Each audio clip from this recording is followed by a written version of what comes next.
إن الحمد لله نحمده ونستعينه ونستغفره ونعوذ بالله من شرور أنفسنا ومن سيئات أعمالنا من يهده الله فلا مضل له ومن يضلل فلا هادي له وأشهد أن لا إله إلا الله وحده لا شريك له وأشهد أن محمدا عبده ورسوله أما بعد فأعوذ بالله من الشيطان الرجيم بسم الله الرحمن الرحيم كتب عليكم إذا حضر أحدكم الموت إن ترك خيرا الوصية للوالدين والأقربين بالمعروف حقا على المتقين.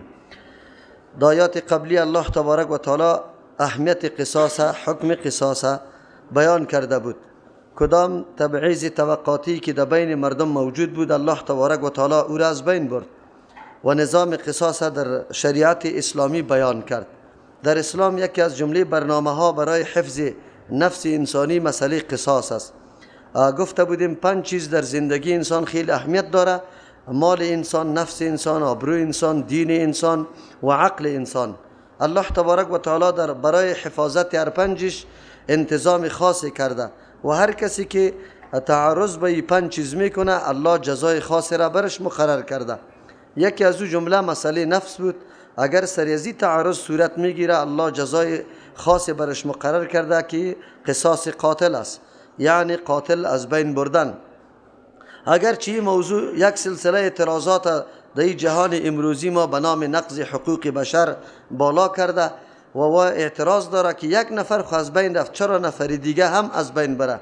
اما کسانی که حکمتهای خیلی عمیق اسلام درک کرده نمیتونه همچو مسائل مورد اعتراض در ظاهر قرار میده، در حالی که قاتل از بین بردن به مثل یک مریضی است یا یک عضوی که او فاسد شده باشه از بین بردن او عضو است و همچنان سبب جلوگیری از قتل‌های سلسله‌ای میشه، چرا که به قاتل جرأت داده نمیشه که تو دیگه باقی مانده هر کسی را که از بین میبری بری تو اجازه است. از این خاطر نظام مقدس اسلام مسئله قصاص مشروع کرد.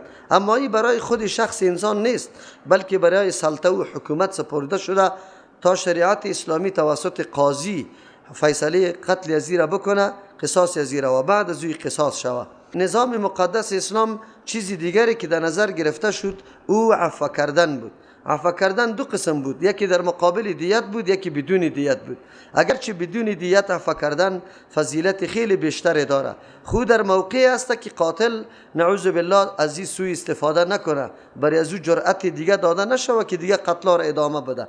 در صورتی که قاتل خیلی نادم باشه، واقعا او سری عمل خود بسیار پشیمان شده باشه، در اون صورت عفو خیلی بهتر است. اما گاهی اوقات عفو همراه دیت می باشه. یک انسان از نفس خود قدر زیاد آماده است که نفسش از بین بره اما سری مال خیلی زیاد محکمی میکنه. ما در یک معامله قتل شریک شده بودیم، پدرش میگفت میگه بچه مرا بکشی خود زمین مرا نده. بچه تیر بود خود زمین تیر نبود، مال خیلی زیاد دوست داشت.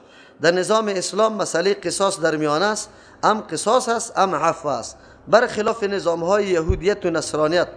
برای یهود تنها موضوع قصاص بود و در نصارا تنها موضوع عفو بود، حالان که هر 2 حکم موجود باشه این خیلی امر مناسب است. بعضی اوقات اگر عفو نباشه، قاتل از اقربا باشه، مقتول کشته باشه، تمام امو اولادای از او و ورثه از او بار دوش خودش میشه. اگر یام از بین بره هر 2 فامیل از بین میره. از او خاطر عفو هم در اسلام جایز شد و همچنان قصاص جایز به خاطری است که اگر مسئله عفو موجود باشه قاتل دیگه هم جرأت پیدا میکنه، دیگه هم شروع میکنه به قتل. بعد از او الله تبارک و تعالی به فلسفه قصاص اشاره کرد که در یک نوع حیات است برای کسایی که صاحب عقل است را میفهمه. و شما اگر به خاطر از اینکه شما خودداری کنی، یعنی همچو تجاوز و تعدا باید صورت نگیره. یقینا که قانون قصاص یکی از جمله عوامل بسیار زیاد از جلوگیری قتل هاست. در کدام مملکتی که نظام قصاص وجود نداره در اونجا قتل ها خیلی زیاد میشه، اما در کدام مملکتی که قانون قصاص وجود داره در طول سال یک قتل صورت نمیگیره و این بالکل تجربه شده و واقعیت داره. از همین خاطر اعتراضاتی که سری قانون از طرف استعمار جهانی میشه یا کسایی که ملحدین است و با دین رابطه نداره، اعتراضای خیلی بیجا و نامعقول است، چرا که تجربه ثابت کرده که قانون قصاص چقدر امنه و چقدر سبب یا وقایه برای حفاظت انفس است. بعد از الله تبارک و تعالی در اینجا موضوع حفاظت مالا را ذکر میکنه.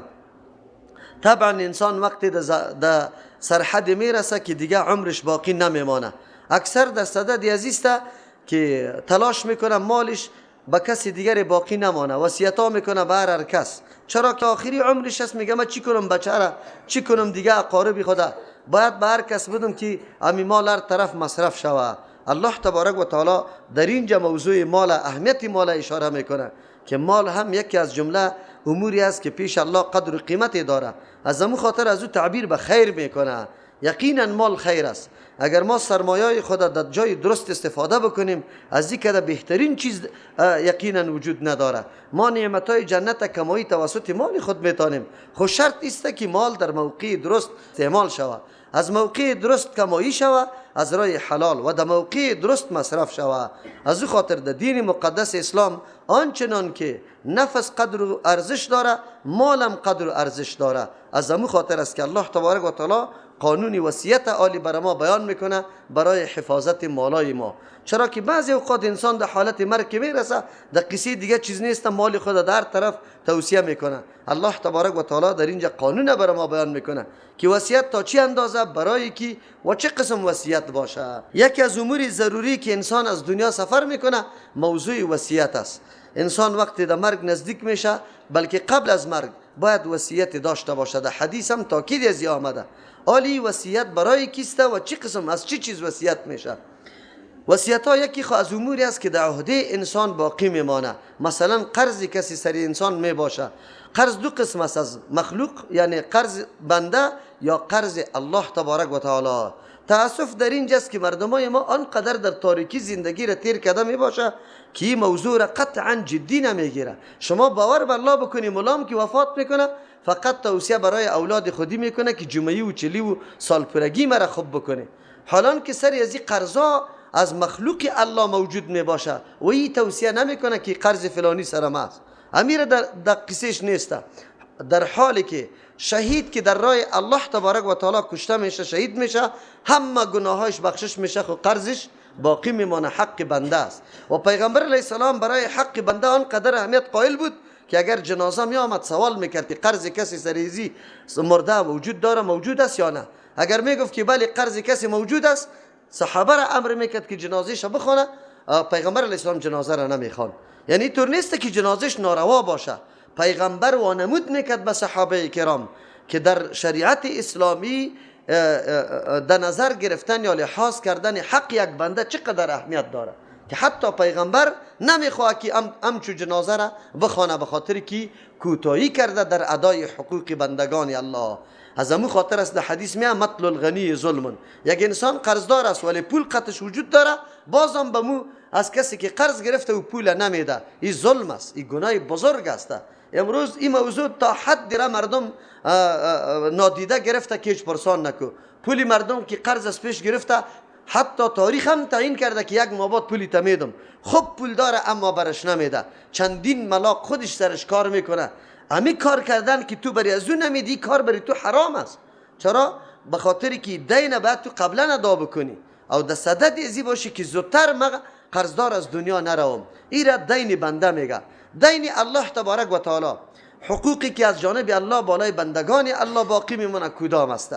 یک کسی مسافر بوده در حالت سفر روزی خدا خورده، یک کسی مریض بوده در حالت مرض روزی خدا خورده. آلی امو قدر روزایی که خورده، امو قدر روزا مریض شفا یافت و مسافر در اقامت آمد، یعنی در خانه آمد. در روز روزه را خورده بود، مسافر آمد در روز در خانه بود اما قضای روزه را نآورد. مریض در روز روزه را خورده بود، در روز دیگه شفا پیدا کرد. بعد از رمضان مبارک توانایی از این را داشت که در روز قضا بیاره. در این موقع امی آدم غفلت کرده، نفهمیده، تعالی را یا یک کمی کوتاهی کرده، مرگ سرش فرا میرسه. سر ازی آدم فرض است که وصیت بکنه که اینی قدر روزه را ما خوردیم فدیه شه بده. یا مثلا ایام حج خب پول داره، یعنی ولی در قرعه اندازی پیشکش نبرآمده، اما حج سرش فرض است به خاطری که سرمایه شداره، از رفت آمده پس رفت آمده پولی شداره. زمانی که اینیالی سریزی مرگ میاد وصیت میکنه به اولاد خود که حج سرما فرض شده، بنابر قرعیم نبرآمده یا زمینه مساعد نشده، از طرف ما حج بکنه، این سرش فرض است، باید این وصیت بکنه. قسم خورده کفاره سرش لازم شده، 10 مسکین طعام دادن یا 10 مسکین کالا دادن. اگر چه اول غلام آزاد کردن است، ولی نیست غلاما، باید 10 مسکین طعام یا 10 مسکین چیست نان بده اگر تواناییش داره. اگر توانایی دو چیز نداشت، با 3 روز پی در پی روزه میگیره. یادم قسم کفاره سرش گشته، حالی حالت مرگش آمده، بعدی به اقارب خود وصیت بکنه که فدیه قسم مرا بده. یا مثلا زهار کرده، یا قسم خورده به نزدیک شدن زن خود که ایلا نام داره، یا قتل خطا کرده، یا در رمضان مبارک هم بستری با سیاستر خود کرده، حالی کفاره سرش وجود داره، 2 ماه پی در پی روزه گرفتن است. سعی کنی این مواردی است که در اینجا دین الله تبارک و تعالی سری تو آمده و همچنان زکات سرش فرض شده نداده. این کلی مواردی است که دین الله سرش گشته.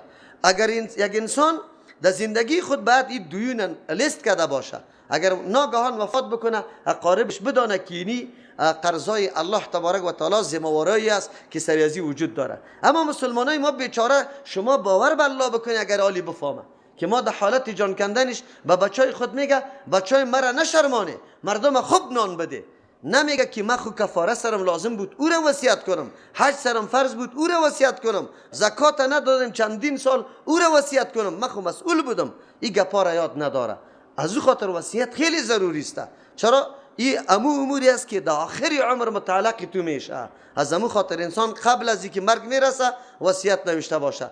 دلت میخواه من قرآن کریم ما میخوام که به دست این طور کسی نشه، یک بچه من لاوبالی باشه، قمارباز باشه، در قصه قرآن کریم نباشه. نه، ما میخوایم که قرآن کریم در دست کسی باشه که واقعا از این قرآن استفاده بکنه. باید ما وصیت داشته باشم. وصیت چی را میگه؟ وصیت در حقیقت ترمیم میگه. ترمیم آن چیزی که آرزوی آخری دلت است او را میخوایی که چی شوه؟ عملی شوه، اجرا شوه. این را وصیت میگه. در این وصیت ها بسیار حکمت ها و فلسفه داره. یکی از جمله فلسفه های وصیت است انسان در حالت حیات و زندگی خود موقع برش میسر نشده که مالش در جای خوب میسر شوه، یا موقع برش میسر نشده، یا فرصت پیدا نکرده، یا غفلت ورزیده. هنگامی که در آخری حیات و زندگی خود است، در نمو آخری حیات و زندگی خود چی میکنه؟ یک دفعه متوجه میشه که او برادر من یه عمر همین تیر کردم، چرا این مالی من در جای خوب مصرف نشوه؟ در آخری وصیت میکنه که مالی من در برنامه های ترجمه قرآن کریم مصرف شوه. موقعش است، دیگر راه نداره، بهترین فرصت برش است. تدارک اونمو کوتاهی ها یا قصوری که در زندگی و حیات خود داشت این میالی کرده میتونه. یک فلسفه وصیت است. انسان اول آگاه نمی باشه، نمیفهمه که من در کجا مصرف کنم، غافل می باشه، فکر میکنم من همیشه زنده هستم، خیر از این سال کمک نکردم، سال آینده کمک میکنم. اما ناگهان فرا رسید و دوره ترجمه قرآن کریم نبود، ماه رمضان نبود، زمستان نبود. حالی وصیت میتونه در میزان است، وصیت میکنه به قارب خود که دوره ترجمه قرآن کریم در زمستان شروع میشه، من از دنیا رفته نیستم، امی مالم بعد در اینمی چیز مصرف شوه. ایره مردم میگه تدارک مافاته، آن چیزی که از تو فوت شده تو تدارکش کرده میتونی. فلسفی وصیت است. دیگه بسیار مردم ها سوال میکنه، برای ما میگه در قانون وراثت است که هرگاه پدر وفات بکنه و این اولادا داشته باشه، یک بچه از این وفات کرده باشه، از این ناسه مانده باشه، در صورتی که اولاد یعنی بچه خودی امی آدمی که وفات کرده موجود باشه، به نواسط چیزی نمیرسه از نگاه قانون وراثت. حالی دیگه این نواسط بیچاره از کجا کنه؟ قانون قرآن کریم این وصیت به می خاطر کرده. این حالی امی آدم وفات میکنه، به اولاد خود میگه که به ناسم اینی چیز برای ناسم باشه. صحیح کنی؟ حالی حق نواسه اینجا پایمال نمیشه، به شرطی که کسی معلومات از دین داشته باشه. کسایی که معلومات از دین نداره، او مردم ده تکلیف واقع شده که خودش وفات میکنه، مالش به بچه‌اش میمانه، نواسه محروم باقی میمانه. اما کسی که قرآن خوانده، کسی که با دین رابطه داره، این گپا را میفهمه.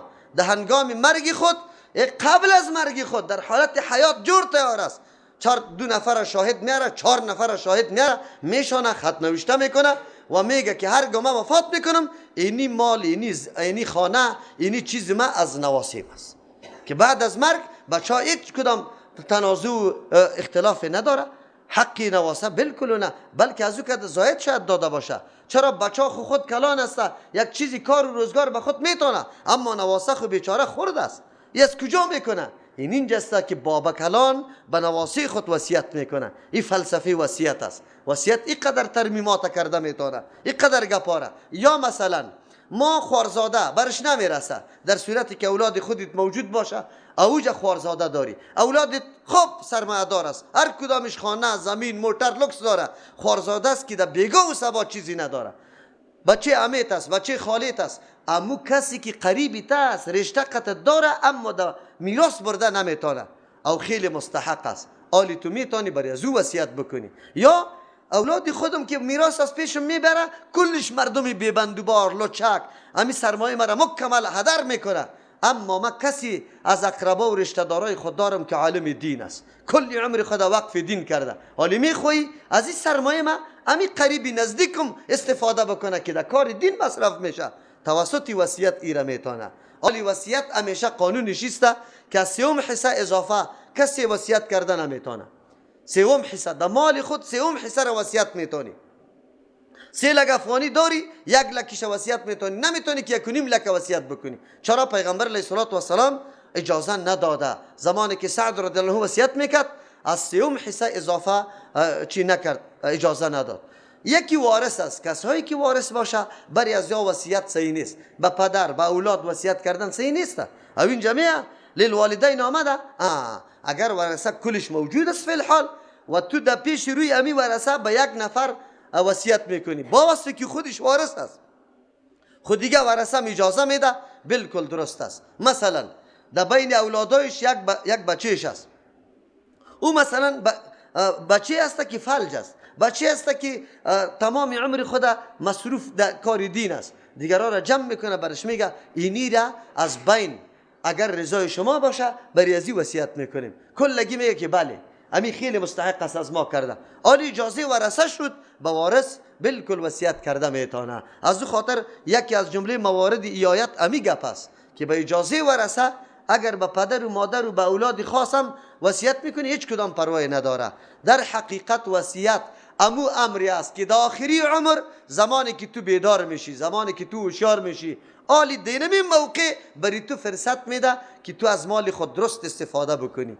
امو کوتاهی هایی که در عمر زندگیت کرده ای او را تلافی بکنی، او را تدارک بکنی. وصیت اینی قدر اهمیت داره. در قرآن کریم الله تبارک و تعالی این قانون وراثت متصل قصاص به خاطر ذکر میکنه. توسط قصاص زندگی و حیات انسان ها برقرار میشه، در اینجا هم زندگی برقرار میشه. چرا؟ به خاطری که حیات انسان ها مربوط به قوام معیشت و اقتصادشان است. اگر اقتصاد درست بود زندگی درست است، اگر نبود زندگی ایران خراب است.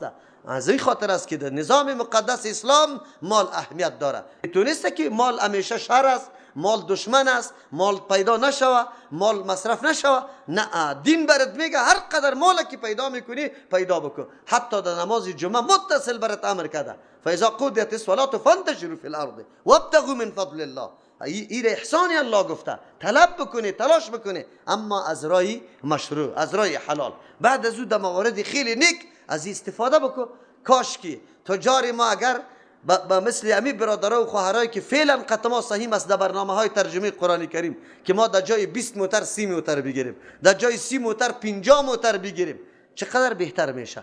اگر توجه امی دوستای مالداری ما به این طرف شوه و بدانه که یقینا توسط این مال انسان میتونه برای ملت خود خدمت بکنه، برای دین الله خدمت بکنه. اگر کسی باشه، خب با تاسف که امروز تجار میآید پشت نام میگرده، یا است که 2 مولای درباری گردی از او را گرفته اما منفعت خود داش میبانه، دمو کارو را تشویق میکنه که یک چیزی لقمه را یام از پیش استفاده میکنه، تشویق نمیکنه در یک کاری که یقینا تاجر از امو پولی خود استفاده اعظمی بکنه. این بسیار امر مهم است. قرآن کریم امیر میگه کتب علیکم، کتبه میگه، اونجا هم کتبه گفته بود، نوشته شده یعنی مقرر شده.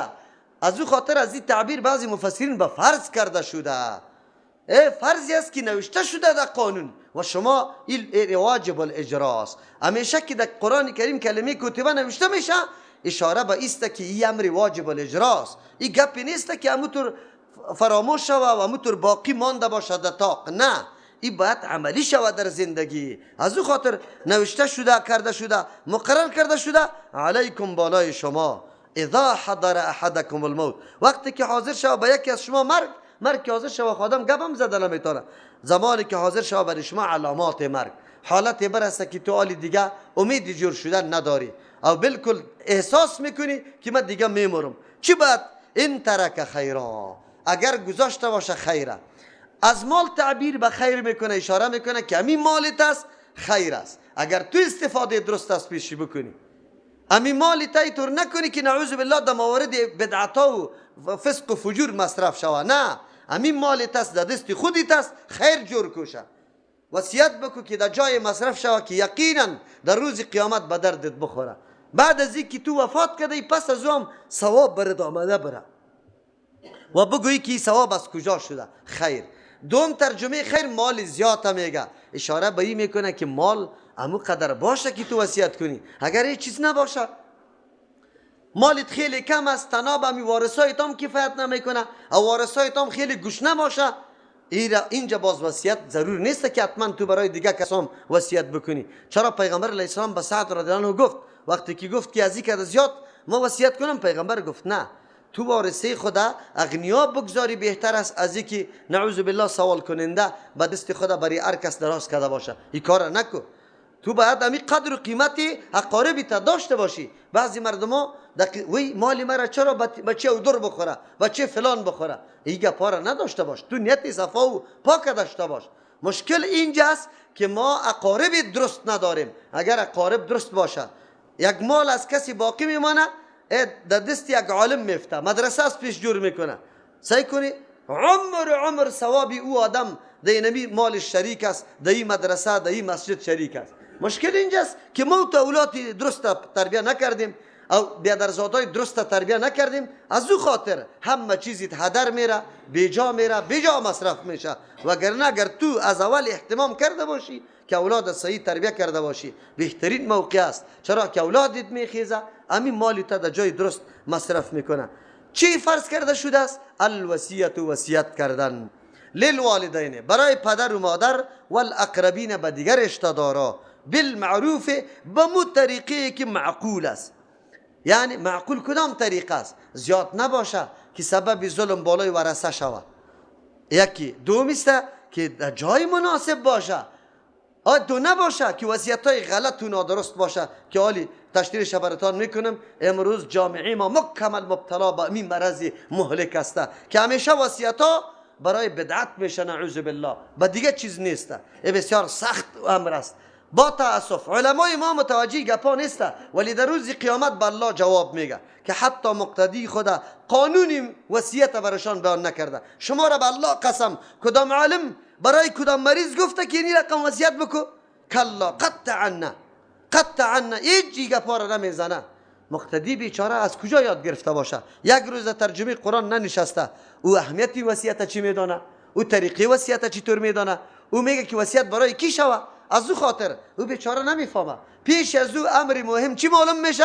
بگو جمعی، سالپورگی، بگو چلی، بگو الوای شام، بدرغه، اینی گپا را خیلی زیاد اهمیت میده، وصیتش برای عموم میباشه. چرا که دیگه مطالب و موارد نمیفهمه، نمیدانه. علتش چیست؟ علتش است که جناب مولوی صاحب یک روزی آیات قرآن ترجمه نکرد. درسی که